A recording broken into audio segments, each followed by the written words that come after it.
Trailer Junkies. You know, is E3 even relevant anymore? I mean, because it's like with this show, and everybody's been saying how with the digital age and everybody's, you know, doing their own thing. What is even the purpose of E3 anymore? As a festival, as a game festival, or a trade show. The thing is because a lot of the gaming development giants and some of them are trying to essentially do their own showcases. It kind of makes that aspect of E3 irrelevant now. Now, it's not to say that E3 doesn't have a purpose, but I mean, push come to shove, it might just go back to just being a trade show like it originally was and not really focus so much like on like the big reveals, because honestly, the past year and a half or so, most of the stuff that we learned as far as announcements either came from the company's own showcases or various award shows that were going on, like Tokyo Game Show or Video Game Awards or whatever. Like, of course, Video Game Awards, I don't even really watch them for the awards. I just watch them for the trailer announcements. Right. So that's what, and that's where a lot of us get like the excitement from and stuff. So it's like with E3, it's like it's becoming a shell of like, as far as like any reveals and stuff, it's becoming a shell because the companies have elected to do their own showcases, which I guess has been pretty successful. That's like true. especially the past year for Sony. Like Sony's had some pretty good, with the exception of the one which really wasn't a showcase. It was just them breaking.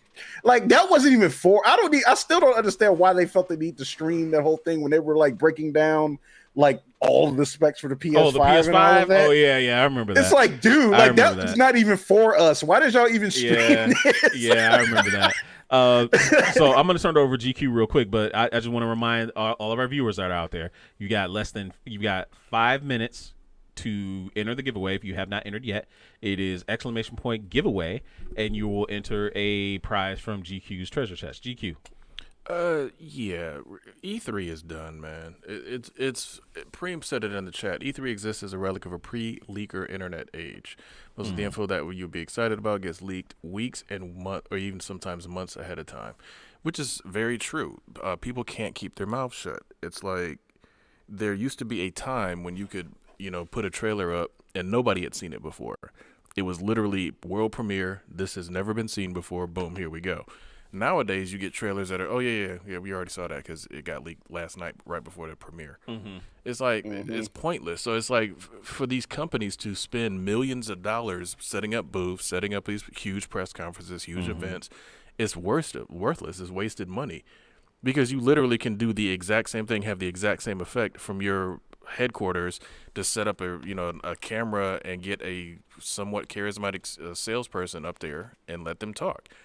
Most of E3, for me, at least in the last, probably, I want to say 10 years, the press conferences are boring because usually, no disrespect to the various creators, but it's a person up there that can barely speak English, or it's a person that is just boring as all get out because all they do is sit in front of a computer and type. They don't have a personality, but they're the one that worked in the game, so they got to get up and talk about it. It's like, no. Give me somebody hype up there. I don't care if you got to hire an actor to come in and play the part. Give me something interesting. So all of those press conferences, like I would stop watching them because it's like, this is dumb. I'll just watch the highlights. You don't want someone like a Ballmer up there, do you?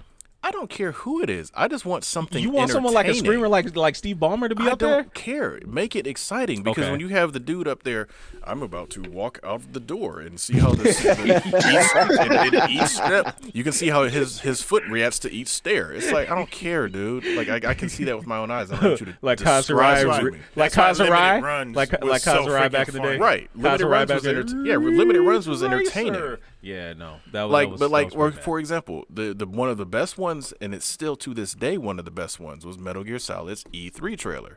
The original Metal Gear Solid E3 trailer that was about 9 minutes long was still the best because there was nothing that needed to be said. Yeah. It was play the trailer, and we will shut the hell up and let the visuals do all the talking.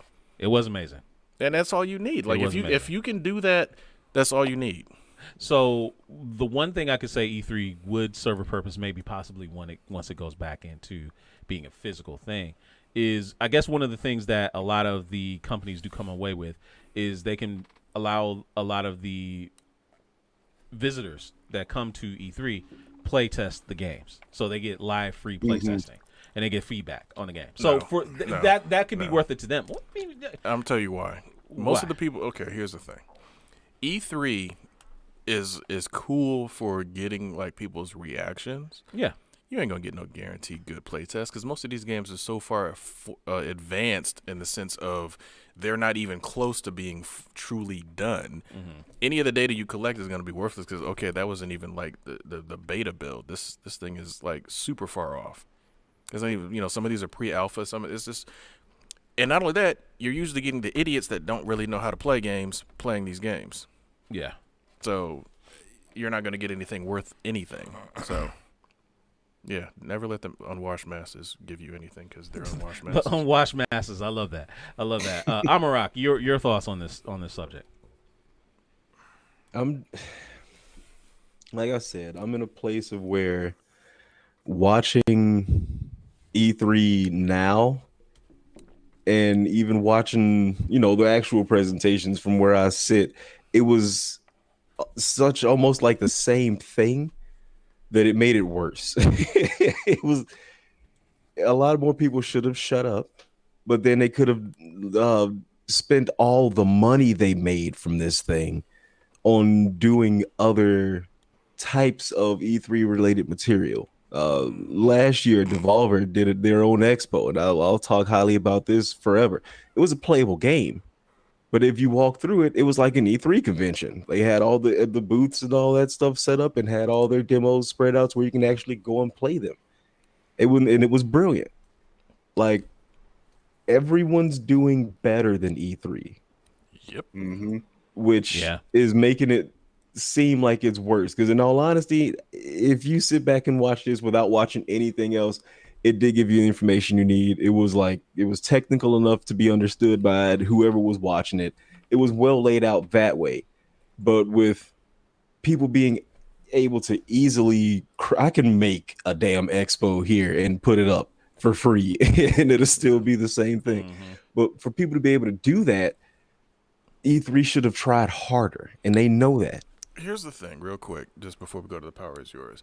E3 was a trade show for anybody that doesn't know. E3 was initially a trade show. It was just for industry insiders, the press, and the buyers from various retailers to go in and see what the new products were going to be. That's what it originally was done for. E3 went very Hollywood when the Xbox and Microsoft jumped into the game. That's when they suddenly started doing these mega press conferences, these, bringing in various, Hollywood people or sports personalities, this and that.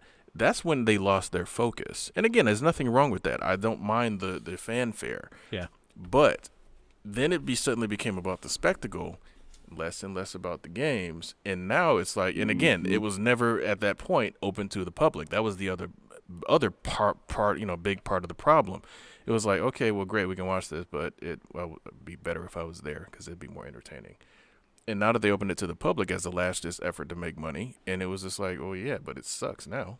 It completely sucks. So why would I even pay all that money to go? Right, and I could watch everything that I'm really interested in online anyway for free. Hey, we hope you enjoyed that clip. Make sure you check out our live content on Twitch. It's twitch.tv/culturejunkies. We also have a lot of content available on YouTube, unboxings as well as Blu-ray reviews. And you can support us on Patreon, patreon.com/culturejunkies.